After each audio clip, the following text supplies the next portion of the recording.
The great conflict of the ages is about to intensify. But remember the words of Jesus. In me ye might have peace. In the world you shall have tribulation. But be of good cheer. I have overcome the world. Would you like to know how to exercise courage and fight the good fight of faith? Listen to this devotional. Conflict and Courage, a daily devotional by Ellen G. White. Not God's way. And Moses was learned in all the wisdom of the Egyptians, and was mighty in words and in deeds. Acts chapter 7, verse 22. Moses supposed that his education in the wisdom of Egypt had fully qualified him to lead Israel from bondage.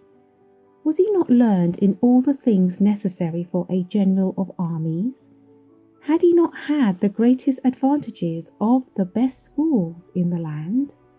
Yes, he felt that he was able to deliver them. He first set about his work by trying to gain the favour of his own people by redressing their wrongs. He killed an Egyptian who was imposing upon one of his brethren. In this he manifested the spirit of him who was a murderer from the beginning, and proved himself unfit to represent the God of mercy, love, and tenderness. He made a miserable failure of his first attempt. Like many other, he then immediately lost his confidence in God and turned his back upon his appointed work. He fled from the wrath of Pharaoh. He concluded that because of his mistake, God would not permit him to have any part in the work of delivering his people from their cruel bondage.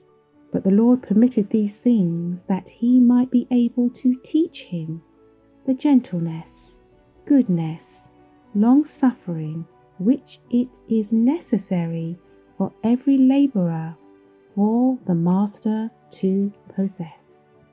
In the very height of his human glory, the Lord permitted Moses to reveal the foolishness of man's wisdom, the weakness of human strength, that he might be led to understand his utter helplessness and his insufficiency without being upheld by the Lord Jesus.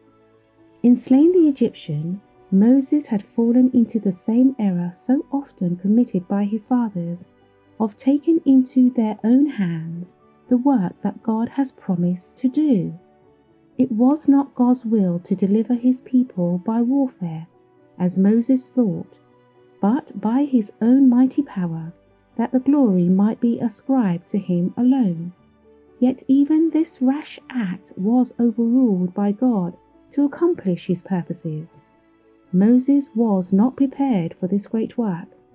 He had yet to learn the same lesson of faith that Abraham and Jacob had been taught, not to rely upon human strength or wisdom, but upon the power of God for the fulfillment of his promises.